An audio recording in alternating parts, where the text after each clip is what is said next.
El título de hoy es Altibajos. Si buscamos en el diccionario, altibajos, por ejemplo, dice desniveles de un camino. Vicisitudes, avatares, escarpadura.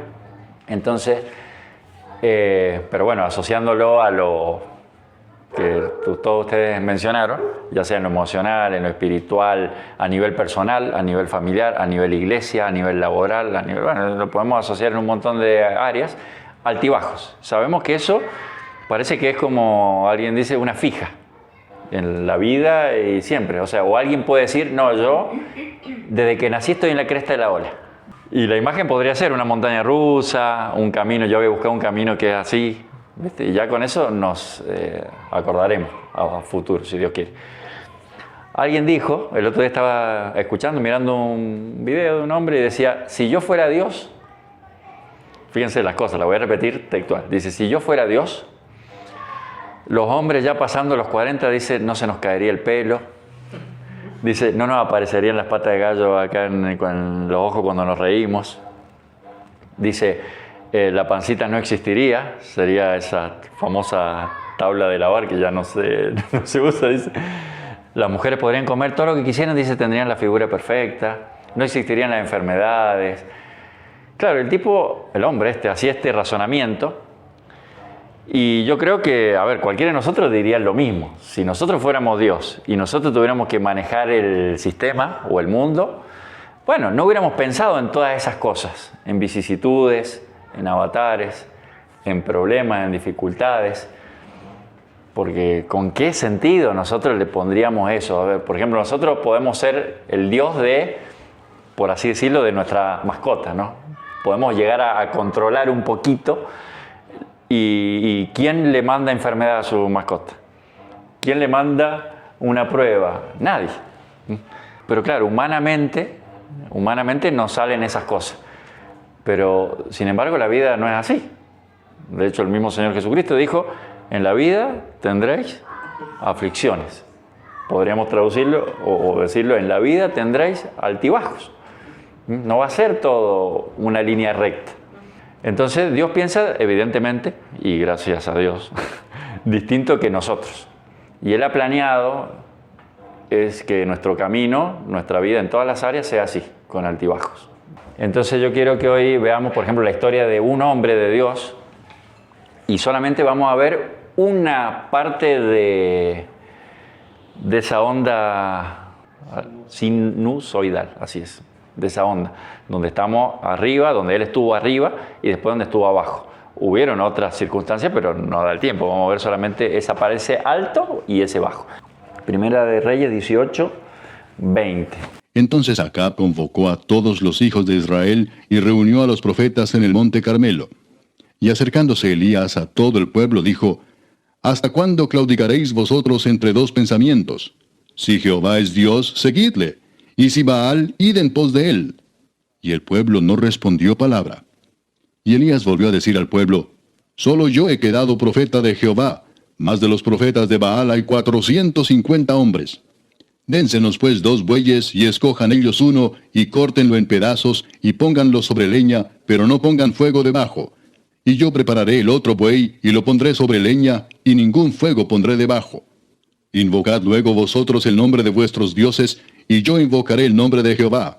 Y el Dios que respondiere por medio de fuego, ese sea Dios. Y todo el pueblo respondió diciendo, bien dicho.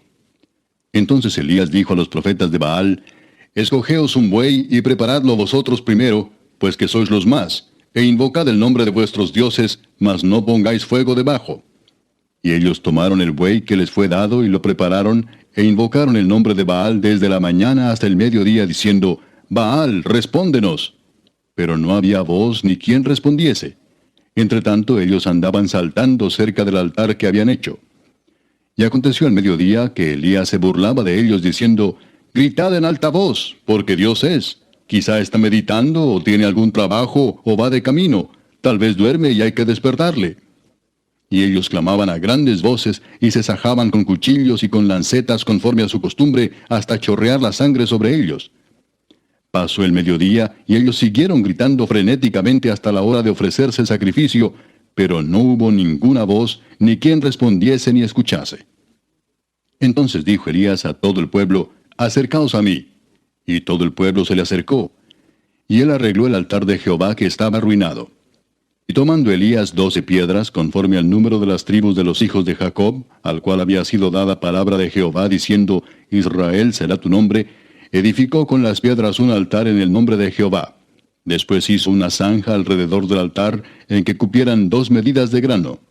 Preparó luego la leña, y cortó el buey en pedazos, y lo puso sobre la leña. Y dijo, llenad 4 cántaros de agua, y derramadla sobre el holocausto y sobre la leña. Y dijo, hacedlo otra vez. Y otra vez lo hicieron. Dijo aún, hacedlo la tercera vez. Y lo hicieron la tercera vez, de manera que el agua corría alrededor del altar, y también se había llenado de agua la zanja. Cuando llegó la hora de ofrecerse el holocausto, se acercó el profeta Elías y dijo, Jehová, Dios de Abraham, de Isaac y de Israel, sea hoy manifiesto que tú eres Dios en Israel, y que yo soy tu siervo, y que por mandato tuyo he hecho todas estas cosas. Respóndeme, Jehová, respóndeme, para que conozca este pueblo que tú, oh Jehová, eres el Dios, y que tú vuelves a ti el corazón de ellos. Entonces cayó fuego de Jehová y consumió el holocausto, la leña, las piedras y el polvo, y aún lamió el agua que estaba en la zanja. Viéndolo todo el pueblo se postraron y dijeron, Jehová es el Dios, Jehová es el Dios. Entonces Elías les dijo, prended a los profetas de Baal para que no escape ninguno. Y ellos los prendieron, y los llevó Elías al arroyo de Sisón, y allí los degolló. Resulta que Acab, que era el rey, que tenía esta esposa bastante maligna, por así decirlo, que se acuerdan que el otro día repasamos la muerte de ella, de Jezabel. Es como que Acab, en otras palabras, estaba haciendo una reunión. Convoca a los profetas, dice, fíjense que arranca así. Dice, entonces Acab convocó a todos los hijos de Israel y reunió a los profetas en el monte Carmelo. Y acercándose a Elías, es como que Elías irrumpe en esa reunión, es como que ahora alguien llegue y nos diga, ¿hasta cuándo ustedes van a claudicar entre dos pensamientos? Dice, si Jehová es Dios, síganle. Y si es Baal, vayan en pos de él, también síganlo. Dice, y el pueblo no respondió palabra. Se quedaron todos medio mudos. Fíjense que acá no responden palabras. Pero después, él los desafía, dice, bueno, hagamos una cosa, traigamos acá 2 bueyes, partámoslo, hagamos un altar y esto. Y ahí dice el pueblo, dijo, bien dicho. Ahí aparecieron. Pero cuando le hizo la pregunta comprometedora, nadie respondió. Resulta que Elías se planta. Por eso es conocido como uno de los profetas más valientes, porque no sé si alguno de nosotros se hubiera atrevido a hacer eso. Todos sabemos que Dios tiene poder, todos sabemos, pero después se mandó una especie de show ahí que no era necesario, pero le dio más contundencia al hecho, ¿o no? Porque agarró y hizo hacer una zanja, todo, y trajeron cántaros de agua. ¿Cuántos eran? 4. ¿Y lo echaron cuántas veces? 3 veces, o sea, 12 cántaros de agua llenos, arriba de la leña, arriba del güey. Imagínate la demostración, o sea, la gente que estaba ahí, lo que pensaría. Después se le empezó a burlar a los otros. Cuando estuvieron, dice, desde la mañana y ya era el mediodía y ya llegó la hora del holocausto y los tipos estaban frenéticamente, dice, o sea, me imagino, desaforados, rasgándose con lanceta, con cuchillo, chorreando la sangre por todos lados. Y háblenle más fuerte porque es Dios, ¿no? ¿Viste? Capaz que está dormido, capaz que está de camino, capaz que tiene cosas que hacer, capaz... Digo, había que plantarse así, había que hacerlo. ¿Viste? Y tiene el resultado que esperaba. Él simplemente oró, dijo algunas palabras, pero quizás ni hacían falta tanto. Capaz que tenía que decir, Dios, la parte tuya, ¿viste? Y ya sucedía. Y él acá dice que todo esto lo estaba haciendo por mandato de Jehová. Quedó el manifiesto que todo lo que él hacía era por mandato de Jehová. Y ahí la gente dijo, oh, verdaderamente es Dios. Y me causa gracia el último versículo porque, bueno, antes de eso, después que consume todo, dice que hasta el agua lamió, o sea, se evaporó. Me imagino que no quedó absolutamente nada cuando desciende el fuego.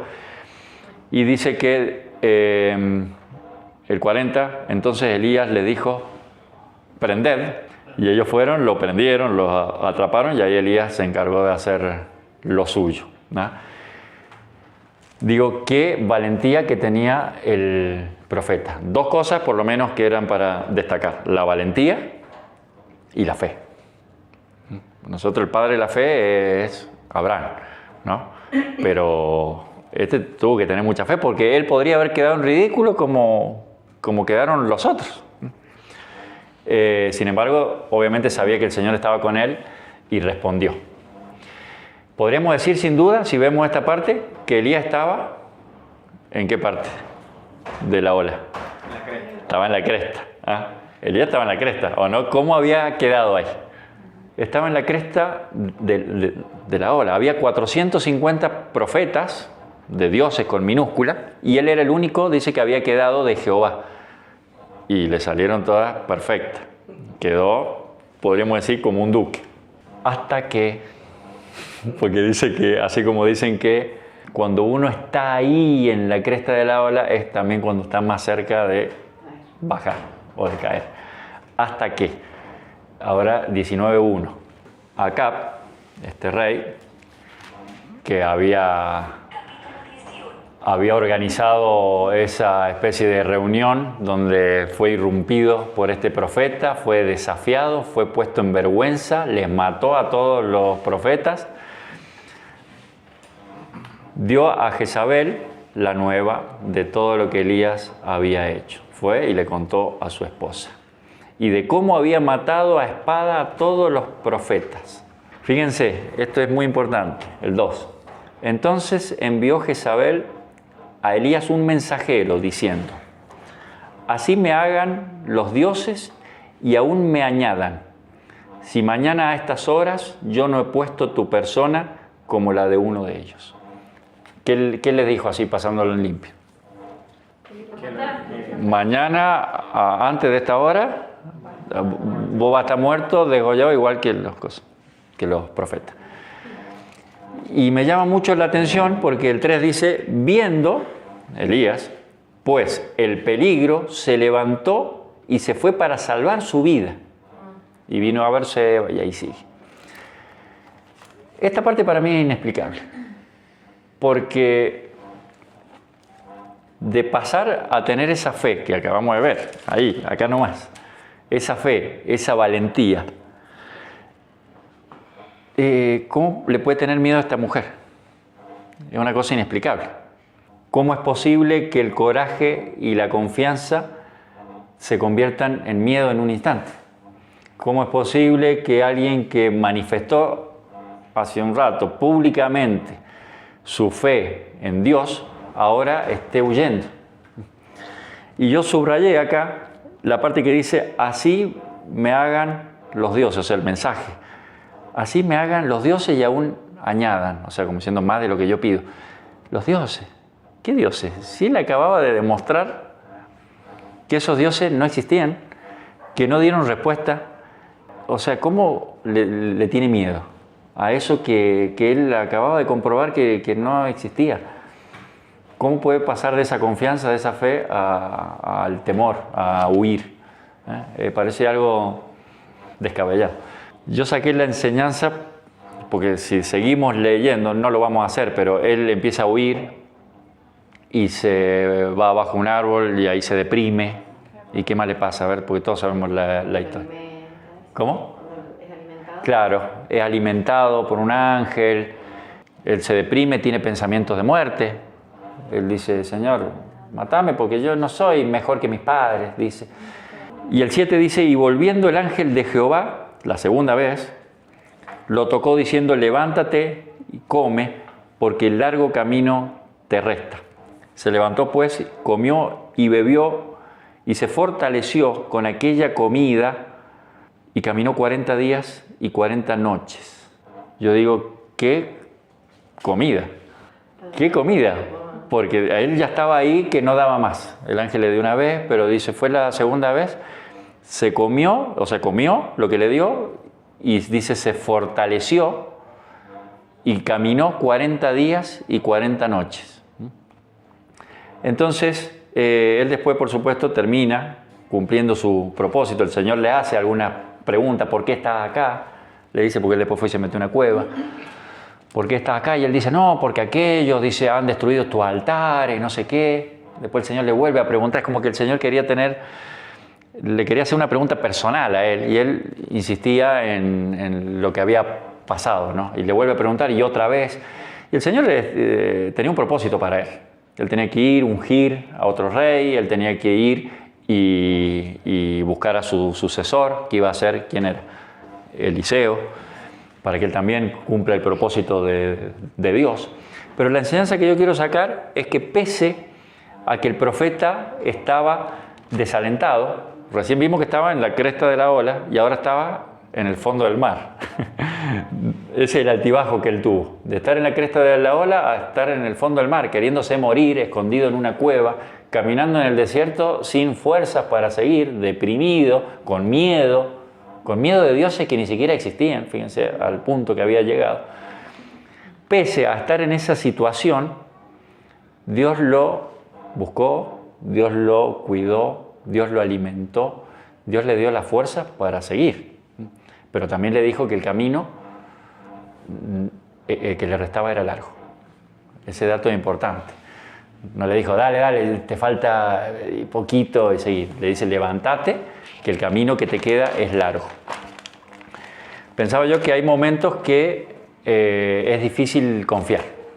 Porque cuando vos estás ahí bien, en la parte de arriba, bueno, todo te parece fácil. Y ves que a otras personas tienen una dificultad y vos decís, che, bueno, pero confía en Dios. Es fácil decirlo.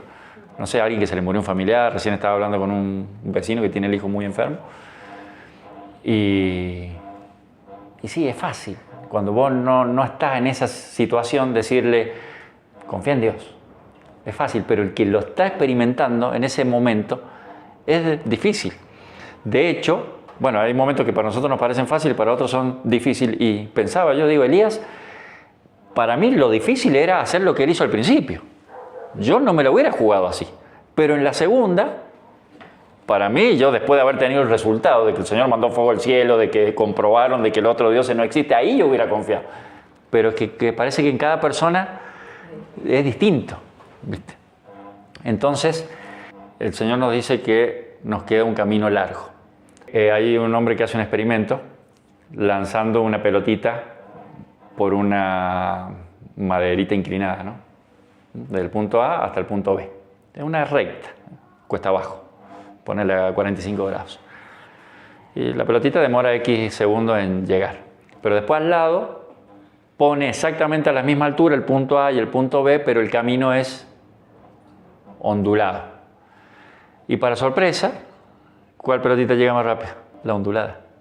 Y es ilógico, tiene una explicación científica, pero llega más rápido la pelotita ondulada. Y si uno mide el trayecto es mucho más largo, porque en línea recta serán, supongamos, 20 centímetros. Y acá también es 20 centímetros, pero si vos recorres el camino es mucho más largo. Pero ¿qué pasa? Cuando uno cae, cuando la pelotita cae, agarra envión, se acelera de golpe, y esa aceleración, si bien después la pierde, pero es como que compensa y se ayuda.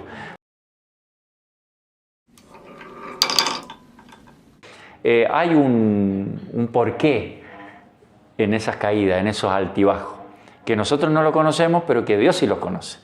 Por eso decíamos al principio, si yo fuera Dios, seguramente no pensaría en esas bajadas. Pero Dios, que todo lo sabe, las pensó. Y son para nuestro bien, porque nos ayudan a crecer, a ganar velocidad, a fortalecernos. Conclusión, Dios siempre llega a nuestras vidas, o sale, podríamos decir, a nuestro encuentro en el momento que más lo necesitamos. Justo ahí cuando estamos en el fondo del mar dando manotazos, nos dice que el camino es largo, no nos dice una mentira, ¿viste? Nos dice que el camino es largo y que está lleno de propósitos, que eso es lo que nosotros no sabemos, que cada pozo o cada vez que nos caemos tiene un propósito y que Dios lo sabe. Lo bueno es que nos queda claro con esta historia de que Él nos va a dar la fuerza. Fíjense qué manera tendrá de alimentarnos a tal punto de que no es una comida cualquiera. Una manera de alimentarnos que nos da la fuerza para llegar al destino. Romanos 5, del 3 al 5, dice, también nos alegramos al enfrentar pruebas y dificultades porque sabemos que nos ayudan a desarrollar resistencia. Y la resistencia desarrolla firmeza de carácter. Y el carácter fortalece nuestra esperanza segura de salvación. Y esa esperanza no acabará en desilusión. Fíjense, se lo leo otra vez porque dice, también nos alegramos al enfrentar pruebas. Me imagino cuando nos toca esa bajada. Dice, nos alegramos en esas pruebas, en esas dificultades, porque sabemos que nos ayudan. Dice, nos ayudan a desarrollar resistencia y la resistencia a desarrollar firmeza de carácter y el carácter a fortalecer nuestra esperanza segura de salvación y esa esperanza no acabará en desilusión. Y después Juan 16:33, que es el versículo que le citaba al principio, estas cosas, podríamos resumir el mensaje con esto, como que el Señor nos está diciendo esto, estas cosas os he hablado para que en mí tengáis paz. En el mundo tendréis aflicciones, altibajos, pero confiad, dice, porque yo he vencido al mundo.